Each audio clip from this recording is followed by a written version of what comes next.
Hey guys, AJ here, back with another one. So today we're going to continue our coverage of the second debate with Stacey Abrams and Brian Kemp. Election day is coming soon. Things aren't looking good for Miss Abrams. Let's just jump back into this real quick. Move on. Yes, please. I actually wanted a clarification of which question I failed to answer. I believe I was fairly thorough, but No, you didn't answer any of them. I know that this kind of ended right at the moment where my last video ended, but trust me, she didn't answer the question. I will say this. The tragic stories of miscarriage should not be political fodder, but they should also not be fodder for investigations. And the problem with this bill is it does not discern the difference. It tells women that if you have a pregnancy loss, you can be subject to investigation so that law enforcement can determine whether it was a legal abortion, which is what a spontaneous abortion is, that's what miscarriage is called, or whether it was an illegal abortion, which should not be a term of art in the state of Georgia. Women deserve the right to control their bodies. They should not be worried about whether the knock on the door is a sheriff coming to ask them if they have had an illegal abortion. Abortion is medical care, and women are the only people in the state of Georgia being denied wholesale access to medical decision-making by the governor of Georgia, and that is wrong and should not be sustained. Now, I wonder if there's people out there that are going to get mad that Stacey Abrams used the word woman and not, what is it called? Birth-giving people or whatever stupid language they're trying to use or whatever. So, but she's the one that brought up miscarriages anyway. So let's get back into it. Governor, 10 seconds, please. Well, again, that's simply not true. And I hope that you will not let Ms. Abrams get away with this. Please fact check the bill. Reach out to our campaign. We'll be glad to send you the facts. Thank you. I'm up against a break. I assure our viewers we'll be covering many more topics. We're going to take a quick break right now. You're watching the WSB Governor's Debate live right here from our studios. We'll be back in 60 seconds.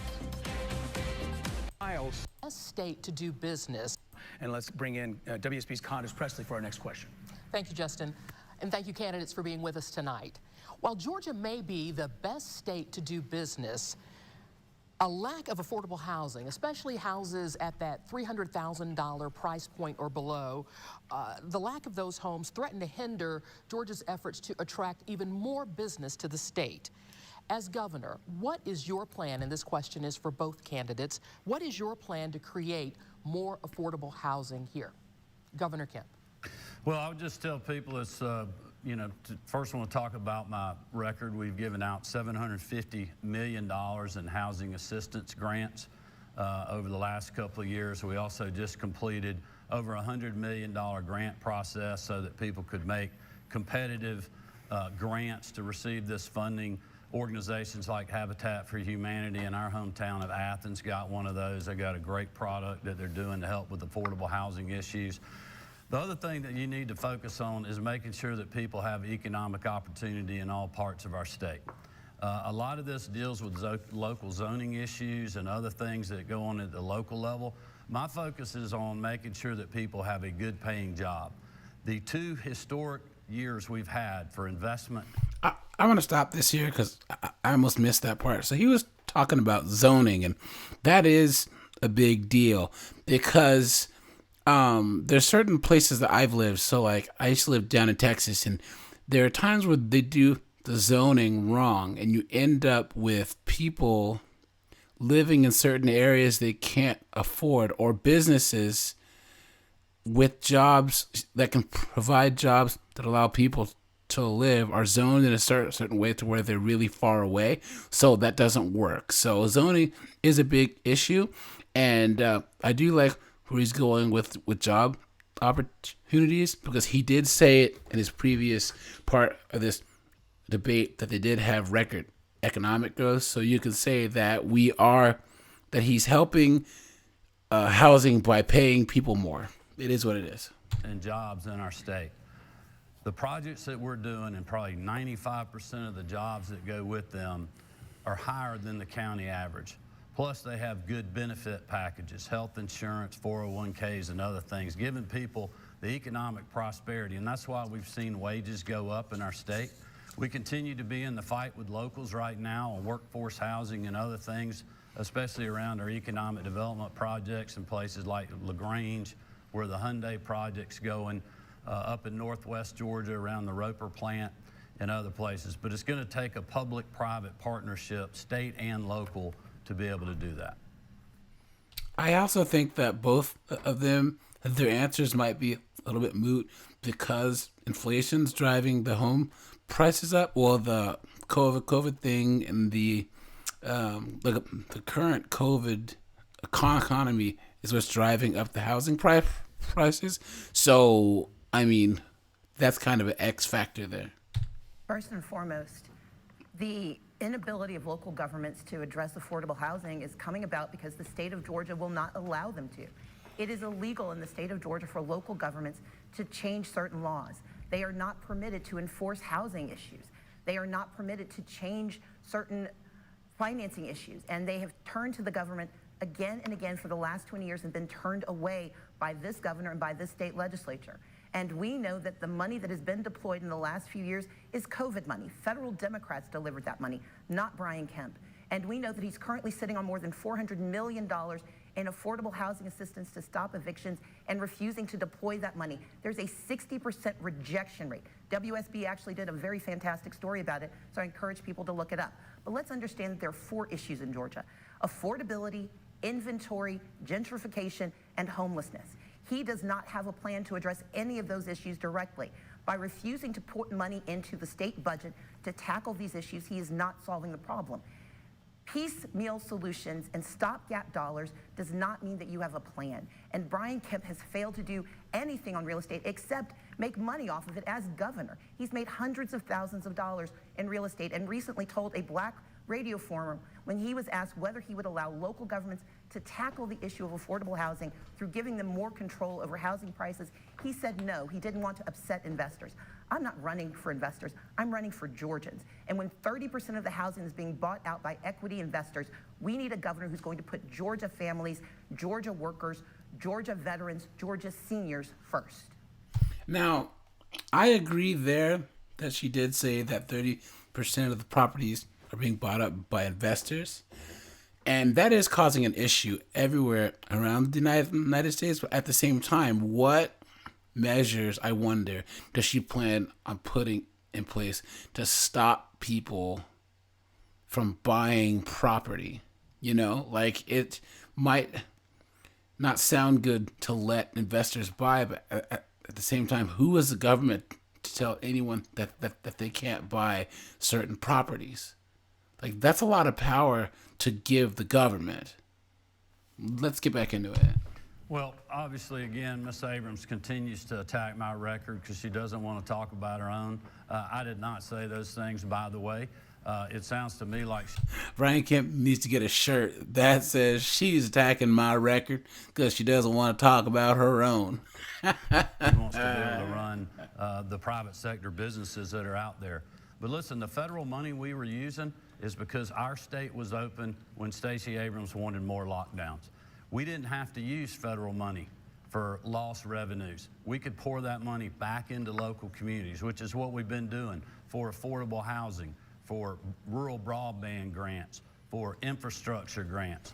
And so I had someone ask me in a particular conversation earlier, why didn't Brian Kemp use this money? And for those that don't know how this works, oftentimes if you take federal grants, there's some type of conditions for it. So a lot of states that are non-compliant with a lot of federal guidelines or whatever, that means that it means that they can't use certain federal funds, right? So I think that Georgia, and this is my layman's understanding, that Georgia isn't taking a lot of money because they wanted to say do the abortion ban and do a lot of things their own way. So that's why that money is sitting there, is to help Georgia have more economic autonomy. Let's get back into it. Because we were open when Stacey Abrams criticized me for that decision, and people on both sides of the political aisle were. But you know what? I was fighting for you. I was going to simply give you the choice on whether you wanted to go back to work or not, whether your kids could go back to the classroom. She criticized that decision as well. I'm happy to talk about my record. I paid off the You don't have one. medical debts of 68,000 Georgians who were trying to decide between whether they could afford health care or housing. I put Wi-Fi devices in 180 different communities, rural communities throughout Georgia, not using federal money, but raising money myself because I knew it was an issue. And I know that when it comes to COVID, we need someone who operates not with gambling with our lives, leading to 38,000 dead, including 1 in every 100 residents in Hancock County. I simply urged caution. And we should want a governor who's going to put caution above political points. We should want a governor who wants to look at the science and understand what's going to happen with our families. Because yes, we wanted caution. No one wanted lockdowns. No one likes lockdowns. But we do want people to survive. And as we head into, unfortunately, yet another challenge in the state of Georgia, where we have RSV on the rise, 75% hospitalization rates in children's hospitals across the country, COVID resurging, we have the flu rising. We are about to lose a hospital in the state of Georgia, the 6th hospital under the same governor. The Atlanta Medical Center survived 120 years, but could not survive 4 years of Brian Kemp. We need a governor who puts priority on not only solving small issues, but thinks long-term about how do we invest in our people. And I want to take that $6 billion surplus that Georgians have provided and invest that money in housing, health. But Kemp is right, though. The reason why that surplus is there is because he had the economy going and they didn't have to rely on federal funds. So it's nice to be able to talk about the money knowing that it's there. Care, education, and making a good living. Governor. Well, I'll just say, obviously, we're one new COVID variant away from Miss Abrams wanting to lock our state down. Savage. Brian Kemp is a savage. Because that's exactly what she said. The pressure on her, just like all the other liberal state governors that were out there locking their states down. You had liberal state governors and Democrats all around the country. Their kids were out of the classroom for a year longer than our state. You remember when Joe Biden made a big deal about the United States of America being back to pre-pandemic unemployment levels. Georgia did that 9 months before the rest of the country did, because we gave you the choice. Miss Abrams doesn't want you to have a choice. She wanted to mandate the vaccine. She wanted to mandate masks. She sided with the National Teachers Union over you of getting your child back in the classroom. I have been fighting for you. I haven't worried about what other people are saying. I've been focused on the people of this state, making sure they could go to work and their child was in the classroom, and that's where the data and the science says they needed to be. Ms. Abrams, a final word on this. 38,800 people died in the state of Georgia. We have one of the highest death rates in the nation. I didn't say we wanted to have lockdowns. I said we needed caution. And that's what I will always urge. When our lives are on the line, when our children's lives are on the line, I think that the whole COVID discussion, I understand that it's an issue, but really people are more concerned about the economy and inflation. And then I would rank abortion and then COVID third. So this whole part of the debate, well, I know that it's important. I think that a large amount of people who are watching really don't care.